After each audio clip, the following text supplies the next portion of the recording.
بسم اللہ الرحمن الرحیم۔ کیا ہمارے ملک پاکستان میں یا پوری دنیا میں کوئی ایسی مسجد ہے کہ جس کی تعمیر کے دوران وہاں کے علماء نے کہا ہو کہ یہاں چندہ وہ دے گا جس کا ایمان صحیح ہے، جس کے عقیدے میں شرک نہیں، جو حلال کی کمائی ہے؟ کوئی ایسا ہوگا؟ ہرگز نہیں۔ ہر جگہ صندوق لگے ہوئے ہیں چندے کے، جو دیتا جاتا ہے سبحان اللہ اور جزاک اللہ مولوی صاحب کے منہ سے نکلتا ہے۔ تو اللہ کے بندو، یہ ایمان خالص کے ساتھ جو مساجد بنائی جاتے ہیں وہ اللہ کی مساجد ہیں۔ عقیدے کی خرابی کے ساتھ تو مساجد بناؤ گے اور یہاں یا علی مدد کی نعرے لگائیں، یا رسول مدد کی پکاریں لگائی جائیں، مسجدوں کے اندر 11ویں تقسیم کی جائیں، مسجدوں کے اندر اندازہ لگے عبد القادر جیلانی کے نام کی 11ویں تقسیم ہو، ہر جگہ ہو رہا ہے۔ اور ہمارے علاقے میں جو چکری وکیلا میں ان کی مسجد رضویہ یا مسجد غوثیہ اس طرح کے نام رکھتے ہیں، اور قبروں کے اوپر انہوں نے مساجد بنائی ہوئی ہیں، وہاں غیر اللہ کی نظر و نیازیں کرتے ہیں، پھر نمازیں بھی پڑھتے ہیں اور کہتے ہیں ہم مسلمان ہیں۔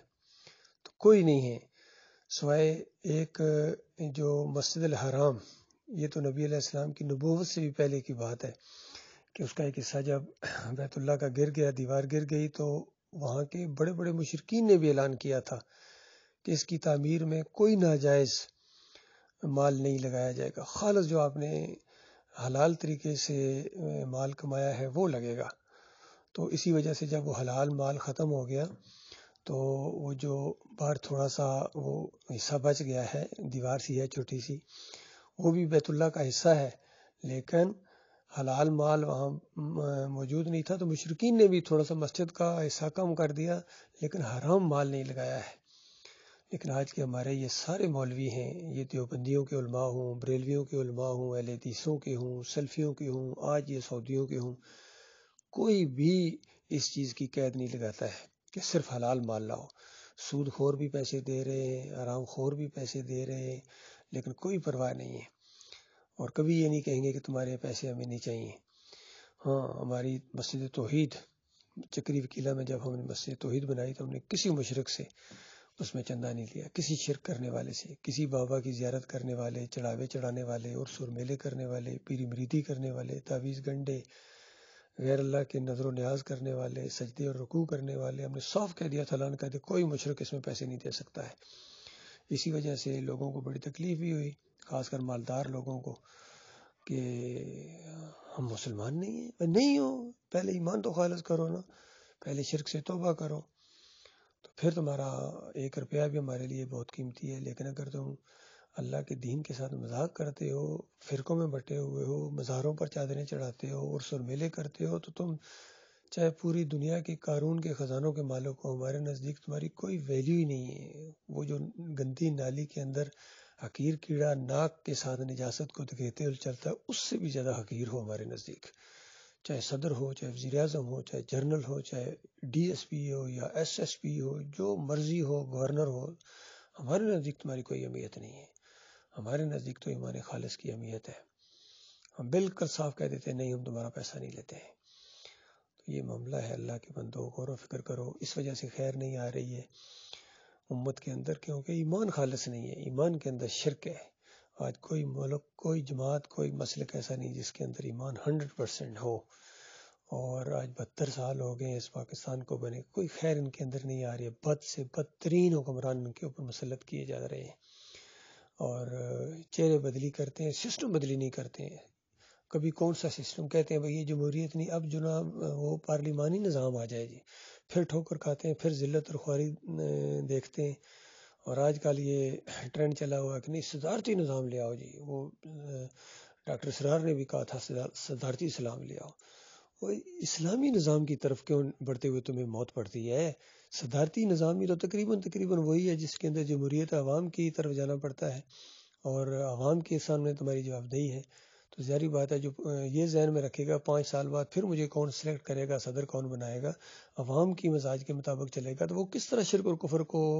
ختم کرے گا؟ کس طرح وہ مزار گرائے گا؟ کس طرح وہ درگاہیں گرائے گا؟ کس طرح وہ بتوں کو توڑے گا؟ وہ تو اپنے اقتدار کا بھوکا ہے، تو یہ معاملہ ہے، جب تک اسلامی نظام کی طرف آپ رخ نہیں کریں گے خالص اللہ کی رضا کے لیے، مت ڈرو یہودیوں سے، عیسائیوں سے اور ہندوؤں سے اسلام کا نام لیتے ہوئے، یا تو پھر صاف اعلان کر دو تمہارا اسلام سے کوئی تعلق نہیں ہے، اسلام کو نقصان تو نہ پہنچاؤ۔ اسلام کے نظام جو ہے وہ توحید سے، دعوت توحید سے، رد شرک سے، کفر بالطاغوت سے، اس مسلمان قوم کے اندر جب توحید کی دعوت اٹھے گی تو یہ ری ایکشن کرے گی مشرکین مکہ کی طرح، کیونکہ شرک ہے ان کی رگوں کے اندر، یہ توحید کے دشمن ہیں،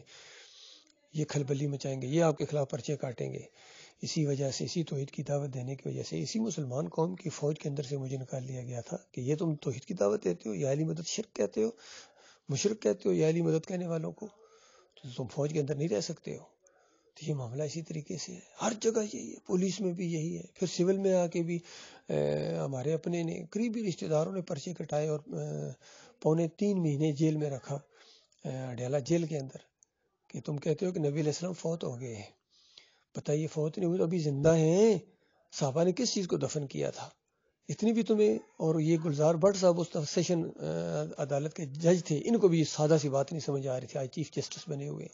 تو جس ملک کی قوم کا چیف جسٹس کو ایمان کی الف بے نہ اس کو آتی ہو، توحید کے سے ناواقف نہیں بلکہ توحید کا دشمن ہو، اللہ کی وحدانیت کا دشمن ہو، اس امت کے اندر کیسے خیر آ سکتی ہے اللہ کے بندو؟